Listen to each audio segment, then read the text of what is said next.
Hello everybody. We decided to make a video on the hashtag Save Grand Chase and what the implications of it could be, as well as will it work or not. We might be a little bit late on this video, so we wanted to gather as much information as possible before pushing this video out. There are a few things that have been stated within the hashtag Save Grand Chase petition, including things such as localization of the VP values, revision of the item prices, as they're too expensive currently for the Brazilian player base, which is the primary location of Grand Chase players, as well as some other countries such as India. Improved connection latency, ping on the servers, including a ping meter during matches, better visualization to the connection. I think a lot of people don't realize that the servers are actually peer-to-peer based. I'll show an image below to explain what peer-to-peer connection means. But basically, unlike other games, we don't connect to a host lobby. We actually connect to each other's computers. Therefore, the person who actually runs the game lobby is the host, meaning that they're running the server. So our connection will go off the host's internet connection speeds. This does therefore give an unnecessary advantage to the person who may be running PvP and hosting the PvP lobby, as their internet connection speed would be a lot better as it'd be running on their computer rather than the other person who joined the connected lobby. Disclosure of schedule for releasing pre-existing content. Adopting a policy of greater transparency towards the community. I think they mean in terms of roadmaps, having actual communication. It's, as we know, COG have been absolutely useless in terms of talking to the community, and a lot of us getting annoyed with it. We did talk about the Serious Gacha pet release. No information was given on that. It just came straight out the blue, and we were completely left in the dark as to why it happened. New content for the game, such as classes, items, challenges, dungeon missions, etc. Graphical improvements, continuity to the story of Grand Chase Classic, including an increase in the maximum level limit for characters. I think this is a really interesting one to see. As we know, they're currently milking the game like crazy. They seem to be releasing the game as Grand Chase Season 3 and just slowly drip feeding content into the game by not introducing all the characters at once, even though they stated that they would, removing Alcabara, removing a lot of events that should be in the game and mini games and more. And it's a bit pathetic to see that COG are just milking the game slowly like this, and I hope to see changes in that. One speculation of mine to see why the game is slowly introducing characters is because of the fact that, in my opinion, I feel that they may have lost the original server files from Season 5, and to revert the game to where it was, they have to repatch all these changes, redo all these character designs, character balances and more. I could be completely wrong, and they may just be doing it to slowly increase content to the game and milk the game more, but that's my interpretation of it. Bring back the GP store with all items before the game's original closing. I think this is very important to do. We know that there's no armor, and we've previously covered this in a video beforehand, and we just want Grand Chase back to where it was. Add more simplified dedicating reporting system in tool in game. Very true, the reporting system at the moment is pretty ridiculous. You require a lot of video evidence, you're required to send it towards their emailing address, I believe so.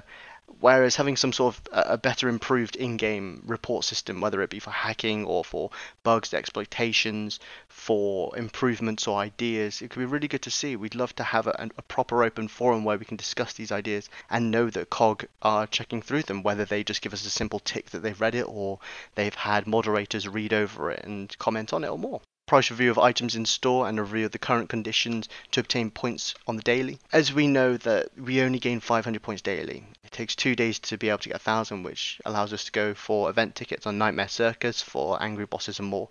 At the moment it's just too long of a wait. Maybe there could be a way to review daily point system. Maybe that you gain points based off how many dungeon runs you do. If you complete criteria such as completing all hero dungeons, doing a specific amount of Wizard's Lab runs, amount of times you level a day, so forth. It'd be great to see that you gained, for instance, 100 points per level.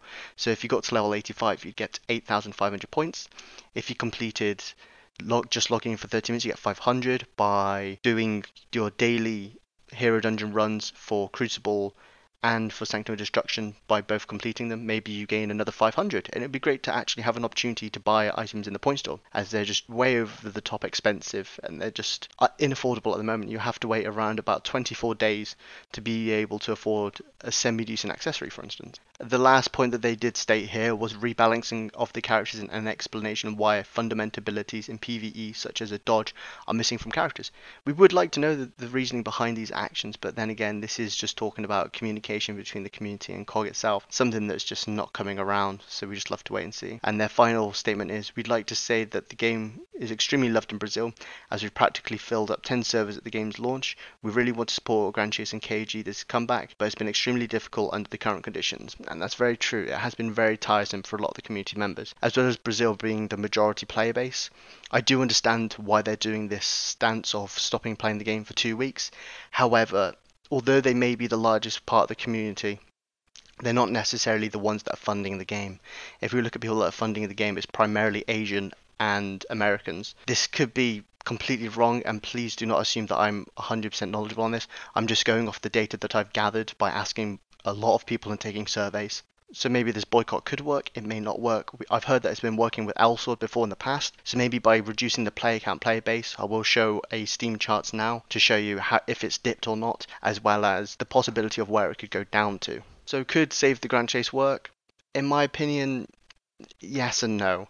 There are a lot of demands that need to be met by COG, however, I'm not sure all of these will be hit on the target. I believe that the localization of VP prices will definitely be put into the game, and we can see that happening. However, a lot of people will just transfer to Brazil via VPN, change their Steam store to the Brazilian real, therefore being able to purchase VP at a considerably lower price. I'm really sorry this video has gone on for quite a while. We hope you really enjoyed the video, and if you've got any comments or if you've got anything so forth, please don't hesitate to comment about it. We do review these and implement changes that you guys want to see. See you in the next one.